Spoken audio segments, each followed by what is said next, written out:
Salam saudaraku yang dikasihi Tuhan, kita baru saja menyelesaikan ibadah-ibadah Jumat Agung dan Paskah. Dan saya ingin mengajak saudara untuk mengambil beberapa makna-makna penting dari sekitar kebangkitan Kristus Yesus. Dalam Filipi 3 ayat yang ke-10 dan ke-11, Paulus menjelaskan dengan baik sekali apa yang menjadi keinginannya. Di dalam ayat 10 dikatakan, "Yang ku kehendaki ialah mengenal Dia dan kuasa kebangkitannya dan persekutuan dalam penderitaannya, di mana aku menjadi serupa dengan Dia dalam kematiannya, supaya aku akhirnya beroleh kebangkitan dari antara orang mati." Kalau saudara memiliki sesuatu keinginan, kehendak, cita-cita, maka saudara akan menghabiskan seluruh daya, upaya, dana, doa untuk meraihnya. Dan saudara akan menjadikan itu sebagai indikator ataupun ciri tanda keberhasilan dalam kehidupan saudara. Dengan kata lain, Paulus berkata, keberhasilan hidupku ditentukan oleh dua hal. Yang pertama dikatakan ialah mengenal Dia dan kuasa kebangkitannya.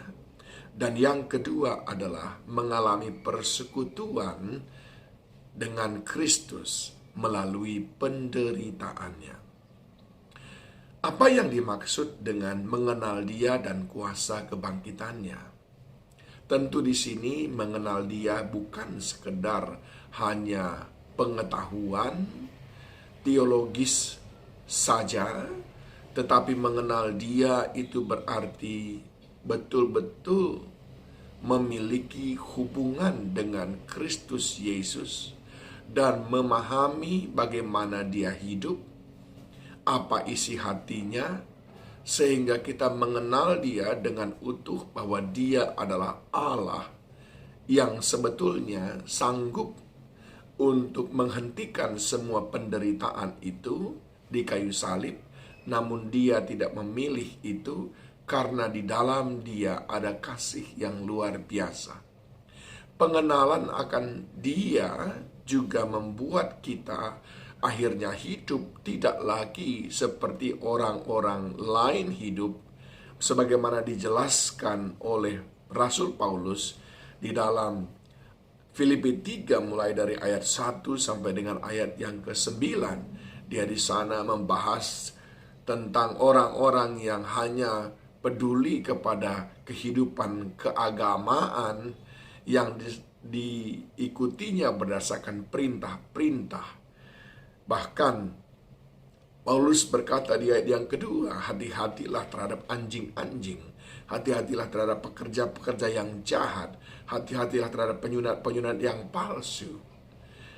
Mengenal Dia berarti kita mau mengikuti apa yang menjadi keinginannya sendiri, yaitu supaya kita mengenakan kasih akan Allah dan kasih akan sesama manusia, di mana itu sudah menjadi bagian daripada kehidupan Yesus Kristus selama Dia hidup sebagai manusia 100%, namun pada saat yang sama juga Allah 100%. Mengenal Dia berarti kita tidak lagi fokus kepada kemegahan-kemegahan dunia. Kita tidak lagi fokus kepada hal-hal yang sementara, tetapi kepada kekekalan sebagaimana yang dikejar, diperjuangkan oleh Yesus Kristus untuk kita miliki. Tentu saja kekristenan kita memiliki banyak tantangan ketika kita mencoba mencerminkan diri kita ataupun membawa diri kita kepada cermin apakah kita sudah mengenal Dia dan kuasa kebangkitannya.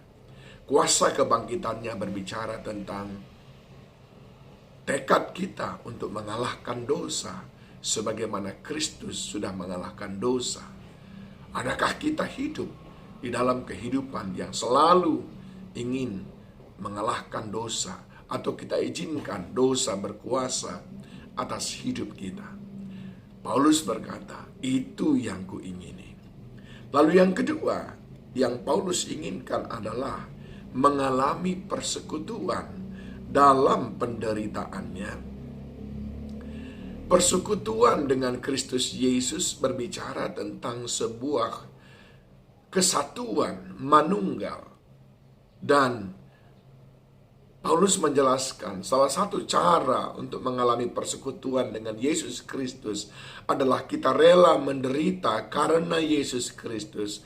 Adalah kita rela menderita karena kita mempertahankan kebenaran-kebenaran yang diajarkan oleh Yesus Kristus. Ini adalah sesuatu yang tidak mudah, bukan pilihan yang populer. Karena yang diajarkan di sini bertentangan sekali dengan apa yang dunia ajarkan. Yesus mengajarkan kalau ada orang menamparmu pipi kirimu, kasih pipi kananmu. Yesus mengajarkan kalau ada orang jahat kepadamu, balas dengan kebaikan. Dan itu dia sudah teladankan kepada kita ketika dia ditangkap, diadili di depan orang banyak, digiring seperti seorang penjahat di jalan Via Dolorosa, disalibkan dan dipermalukan. Dan dia bahkan berkata, Bapa, ampuni mereka sebab mereka tidak tahu apa yang mereka perbuat.